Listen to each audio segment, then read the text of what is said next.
This is Tim Ferriss, circa 1979 AD, age 2. You can tell by the power squat, I was a very confident boy. And not without reason. I had a very charming routine at the time, which was to wait until late into the evening when my parents were decompressing from a hard day's work, doing their crossword puzzles, watching television. I would run into the living room, jump up on the couch, rip the cushions off, throw them on the floor, scream at the top of my lungs, and run out. Because I was the Incredible Hulk. Obviously, you see the resemblance. And this routine went on for some time. When I was 7, I went to summer camp. My parents found it necessary for peace of mind. And at noon each day, the campers would go to a pond where they had floating docks, and you could jump off the end into the deep end. I was born premature. I was always very small. My left lung had collapsed when I was born, and I've always had buoyancy problems, so water was something that scared me to begin with. But I would go in on occasion. And on one particular day, the campers were jumping through inner tubes. They were diving through inner tubes, and I thought this would be great fun. So I dove through the inner tube, and the bully of the camp grabbed my ankles. And I tried to come up for air, and my lower back hit the bottom of the inner tube. And I went wild-eyed, and I thought I was going to die. And a camp counselor fortunately came over, separated us, and from that point onward, I was terrified of swimming. And that is something that I did not get over. And my inability to swim has been one of my greatest humiliations and embarrassments. And that is when I realized that I was not the Incredible Hulk. But there's a happy ending to this story.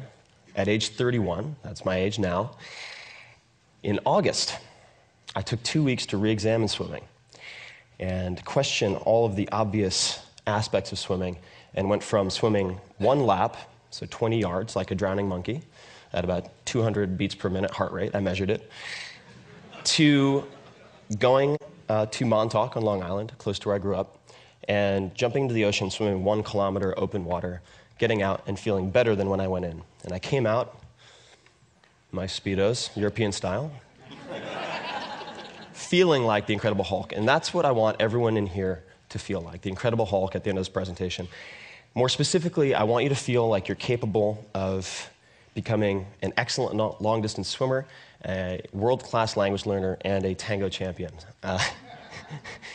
And I would like to share my art, if I have an art. It's deconstructing things that really scare the living hell out of me. So, moving onward. Swimming, first principles. First principles, this is very important. I find that the best results in life are often held back by false constructs and untested assumptions. And the turnaround in swimming came when a friend of mine said, I will go a year without any stimulants. This is a 6 double espresso per day type of guy, if you can complete a 1 kilometer open water race. So the clock started ticking. I started seeking out triathletes because I found that lifelong swimmers often couldn't teach what they did. And I tried kickboards. My feet would slice through the water like razors. I wouldn't even move. I would leave demoralized, staring at my feet. Hand paddles, everything. Even did lessons with Olympians. Nothing helped.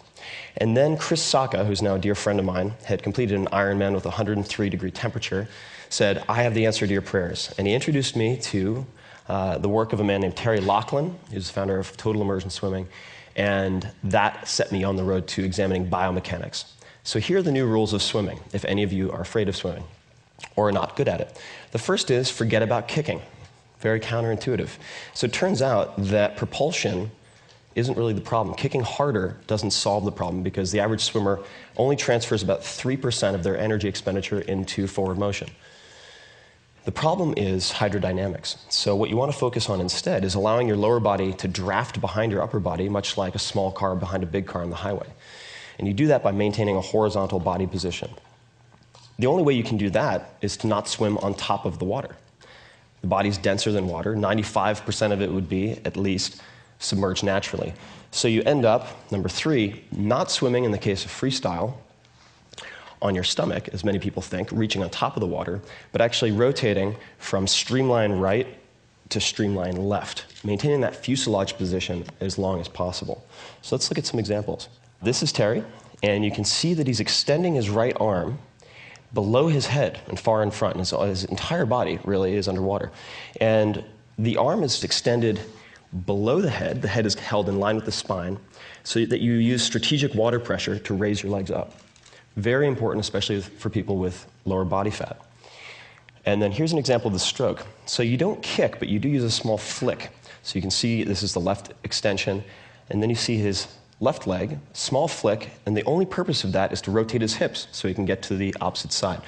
And the entry point for his right hand, notice this, he's not reaching in front and catching the water. Rather, he is entering the water at a 45-degree angle with his forearm and then propelling himself by streamlining. Very important. Incorrect above, which is what almost every swimming coach will teach you. Not their fault, honestly, and I'll get to implicit versus explicit in a moment. And then below is what most swimmers will find enables them to do what I did, which is going from 21 strokes per 20-yard length to 11 strokes in 2 workouts with no coach, no video monitoring. And now I love swimming. I can't wait to go swimming. And I'll be doing a swimming lesson later for myself if anyone wants to join me. Last thing, breathing, problem a lot of us have, certainly, when you're swimming. In freestyle, the easiest way to remedy this is to turn with body roll and just to look at your recovery hand as it enters the water. And that will get you very far. And that's it. That's really all you need to know. Languages, material versus method. I, like many people, came to the conclusion that I was terrible at languages. I suffered through Spanish for junior high, first year of high school, and the sum total of my knowledge was pretty much, ¿Dónde está el baño? And I wouldn't even catch the response. Sad state of affairs.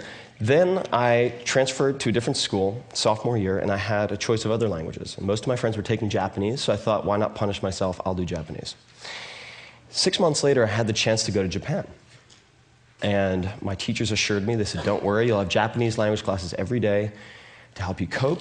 It'd be an amazing experience. My first overseas experience, in fact. So my parents encouraged me to do it. I left. I arrived in Tokyo, amazing. Couldn't believe I was on the other side of the world. Met my host family. Things went quite well, I think, all things considered. My first evening, before my first day of school, I said to my mother very politely, please wake me up at 8 a.m. So, 8時に起こしてください. But I didn't say 起こしてください. I said 8時に起こしてください. Pretty close. But I said, please rape me at 8 a.m. You've never seen a more confused Japanese woman. And I walked into school, and a teacher came up to me and handed me a piece of paper, and I couldn't read any of it. Hieroglyphics. It could have been because it was kanji, so Chinese characters adapted into the Japanese language. I asked him what this said, and he goes, okay. World history, calculus, 構文, traditional Japanese, and so on. And it came to me in waves. There had been something lost in translation. The Japanese classes were not Japanese instruction classes, per se. They were the normal high school curriculum for Japanese students. The other 4,999 students in the school who were Japanese, besides the American. And that's pretty much my response. And that set me on this panic-driven search for the perfect language method. I tried everything. I went to Kinokuniya. I tried every possible book, every possible CD. Nothing worked until I found this. This is the Joyo Kanji Hyo. This is a tablet, rather, or a poster of the 1,945 common use characters as determined by the Ministry of Education in 1981. Many of the publications in Japan limit themselves to these characters to facilitate literacy. Some are required to. And this became my holy grail, my Rosetta Stone. And as soon as I focused on this material, I took off.